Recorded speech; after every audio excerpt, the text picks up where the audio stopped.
নমস্কার, ডেলে ফোরন চ্যানেলে আপনাদের স্বাগত। আমি আজকে রান্না করব কলা সমেত কলার মোচা। এই দেখুন, আমি মোচাটা একটু সেদ্ধ করে নিয়েছি, সামান্য ভাপিয়ে নিয়েছি। আর এইদিকে আমি রান্নার ফাঁকে ফাঁকে চিংড়ি মাছ আর আলুটা ভেজে রেখেছি। তো দেখতে থাকুন। আমি এবার কড়াইতে পরিমাণ মতো তেল দিয়ে দেব।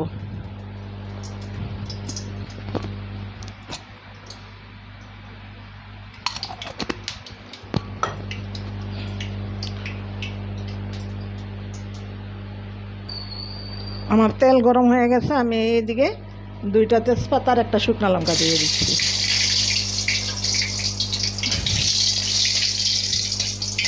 বন্ধুরা, আপনারা হয়তো অনেকেই কলার মোচা খান, কিন্তু আমি কিভাবে রান্না করি সেইটাই আপনাদের কাছে আজকে শেয়ার করব। আমি এই যে গোটা জিরা দিয়ে দিচ্ছি কিছু।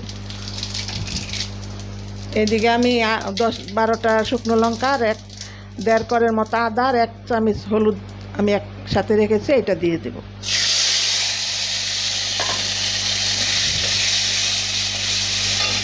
এবার একটু জল দিয়ে দেব। এবার আমি একটুখানি জল দিয়ে দিচ্ছি মশলাটা ভালো করে ভাজার জন্য। মশলাটা কষিয়ে তারপর আমি মোচাটা দেব। বন্ধুরা, এইরকম মোচা খেতে খুবই ভালো লাগে, আপনারাও করে খাবেন। আর যদি আমার এই রেসিপি আপনাদের ভালো লাগে তাহলে অবশ্যই আমার চ্যানেলটা সাবস্ক্রাইব করবেন, পাশে থাকা বেল আইকনে ক্লিক করে দিবেন এরকম সুন্দর সুন্দর রেসিপি পাওয়ার জন্য। আমি একটু মশলাটা কষিয়ে তারপর আমি মোচাটা দিব। আমার মশলা কষানো হয়ে গেছে। এবার আমি সেদ্ধ করে রাখা মোচাটা দিয়ে দিচ্ছি। মানে এই মোচাটায় বিচি কলার মোচা, মানে কলা কলা হয়ে গেছে সাথে। দেখুন, আমি আবার 5 মিনিট পরে ফিরে আসছি। এবার আমি পরিমাণ মতো লবণ দিয়ে দিচ্ছি, কারণ লবণটা দিয়ে দিলে মোচাটা তাড়াতাড়ি নরম হয়ে যায়। এই জন্য আমি এবার লবণটা দিয়ে কিছুক্ষণ নেড়ে নেব, তারপর আমি আবার ফিরে আসছি। দেখতে থাকুন। এই পর্যায়ে আমি ভেজে রাখা চিংড়ি মাছ আর আলুগুলো দিয়ে দেব। দিয়ে দিচ্ছি।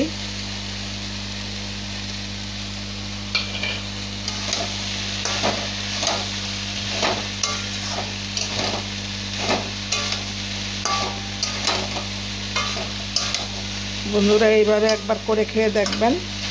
যদি আপনাদের ভালো লাগে তাহলে অবশ্যই আমার কমেন্টসের মাধ্যমে জানাবেন আর বন্ধুদের মধ্যে শেয়ার করে দেবেন। আমি আবার 5 মিনিট পর ফিরে আসছি। এই পর্যায়ে আমি জিরা, ধনে আর কয়টা শুকনো লঙ্কা ভেজে ফাঁকি করে রেখেছি, সেই মশলাটা দিয়ে দিচ্ছি। 2 চামচের মতন মশলাটা দিয়ে দিলাম। এবার কিছুক্ষণ নেড়ে চেড়ে তারপরে আমি এই যে নারকেল কোড়া রেখেছি, সেই নারকেল কোড়াটাও দিয়ে দিলাম। দিয়ে এবার কিছুক্ষণ ভালো করে নেড়ে চেড়ে নেব। দেখতে থাকুন। এই পর্যায়ে আমি গরম মশলা বেটে রেখেছি, সেটা দিয়ে দিচ্ছি। 3টা এলাচ, 2-3 টুকরা দারচিনি আর 3টা লবঙ্গ বেটে দিয়ে দিলাম। বন্ধুরা, রেডি হয়ে গেছে আমার চিংড়ি মাছ দিয়ে কলার মোচার ঘন্ট। তা আপনারা এইভাবে একবার করে দেখবেন।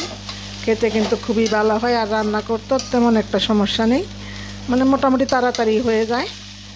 সব কিছু রেডি করে নিলে বেশি সময় লাগে না, আর খেতেও দারুণ হয়। আপনারা একবার করবেন, তারপরে আমার কমেন্টসের মাধ্যমে জানাবেন কীরকম হয়েছে। আর এই যে শেষ পর্যায়ে আমি 1 চামচ ঘি দিয়ে দিচ্ছি।